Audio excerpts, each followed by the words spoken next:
ಬೆಳಗಾವಿಯಲ್ಲಿ 100 ವರ್ಷದ ಕಾಂಗ್ರೆಸ್ನ ಅಧಿವೇಶನ ನಡೀತಾ ಇದೆ. ಅದರಲ್ಲಿ ಒಂದು ಎಡವಟ್ಟು ನಡೆದಿದೆ ಈ ಕಾರ್ಯಕ್ರಮದಲ್ಲಿ. ಏನು ಭಾರತದ ನಕಾಶೆಯಲ್ಲಿ ಮೇಲ್ಭಾಗದಲ್ಲಿ ನಮಗೆ ಶಿರಾ ಅಂತ ಏನು ಕರಿತೀವಿ ಕಾಶ್ಮೀರದಲ್ಲಿ ಅದನ್ನು ತೆಗೆದು ಹಾಕ್ಬಿಟ್ಟಿದ್ದಾರೆ.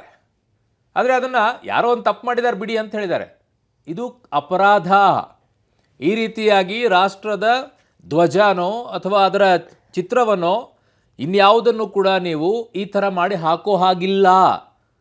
ಅದಕ್ಕೇನಾದರೂ ಚ್ಯುತಿಯನ್ನು ತಂದರೆ ಅದು ಅಪರಾಧ ಅಂತ ಇದೆ ಕಾನೂನಿನಲ್ಲಿ. ಈಗ ಇದಕ್ಕೆ ಯಾಕೆ ಯಾರು ಮಾಡಿದ್ದಾರೆ ಅಂತ ಹೇಳೋರಿಗೆ ಯಾಕೆ FIR ದಾಖಲು ಮಾಡಿಲ್ಲ? ಇದು ಆ್ಯಕ್ಚುಲಿ ಅಪರಾಧ, ಮಾಡೋ ಹಾಗಿಲ್ಲ. ಹಾಗೆ ಅಲ್ಲ, ಇಲ್ಲೂ DCM ಡಿಫೆಂಡ್ ಮಾಡ್ಕೊಳ್ತಾರಲ್ಲ ಅರುಣ್, ಪಾಪ ಯಾರೋ ಮಾಡಿದ್ದಾರೆ, ಪಾಪ ಅಂತ ಸೇರಿಸೋ ಹಾಗೆ ಇಲ್ಲ ಇದರಲ್ಲಿ. ಆ್ಯಕ್ಚುಲಿ ದೇಶದ ವಿಚಾರ ಬಂದಾಗ ದೇಶದ ಮ್ಯಾಪ್ ಏರಿದೆ, ನೀವು ಅದನ್ನ ಕಟ್ ಮಾಡ್ಬಿಟ್ಟು ನಾನು ಏನೋ ಹಾಕ್ತೀನಿ ಅಂತಂದಾಗ ಅದು ಅಪರಾಧ. ಕಾನೂನಿನಲ್ಲಿ ಅದಕ್ಕೆ ಅವಕಾಶ ಇದೆ, ಕಾನೂನನ್ನ ಪಾಲನೆ ಮಾಡ್ತಾರಲ್ಲ ಇವರು. ದ್ರೋಹದ ಅಡಿಗೆ ಬರುತ್ತಲ್ಲ, 100% ಬರುತ್ತೆ.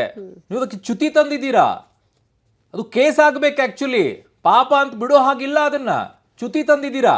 ಅದಕ್ಕೆ ಏನು ಕ್ರಮ ತಗೊಳ್ಬೇಕು, ಏನು ಶಿಕ್ಷೆ ಆಗಬೇಕು, ಆ ಶಿಕ್ಷೆನ ತಗೊಳ್ಳೇಬೇಕು. ಯಾಕೆ DK ಶಿವಕುಮಾರ್ ಇದನ್ನ ಬಿಡ್ತೀರಾ? ಆಗಿದ್ದಾಗ ದೇಶಾಭಿಮಾನ ಇಲ್ವಾ ನಿಮಗೆ? ರಕ್ತ ಕುದಿಯಲ್ವಾ? ಯಾರೋ ತಪ್ಪು ಮಾಡಿದರೆ ಏನೋ ಬಿಟ್ಟಿದ್ದೇವೆ ಬಿಡ್ರಿ, ತೆಗೆಸ್ಬಿಟ್ಟಿದ್ದೀವಿ, ಹಂಗಲ್ಲ. ಅದು ಕೇಸ್ ಆಗಬೇಕು. ಯಾಕೆ ಪೊಲೀಸರು ಸುಮ್ಮನೆ ಇದ್ದೀರಾ ನಂಗೆ ಅರ್ಥ ಆಗ್ತಿಲ್ಲ.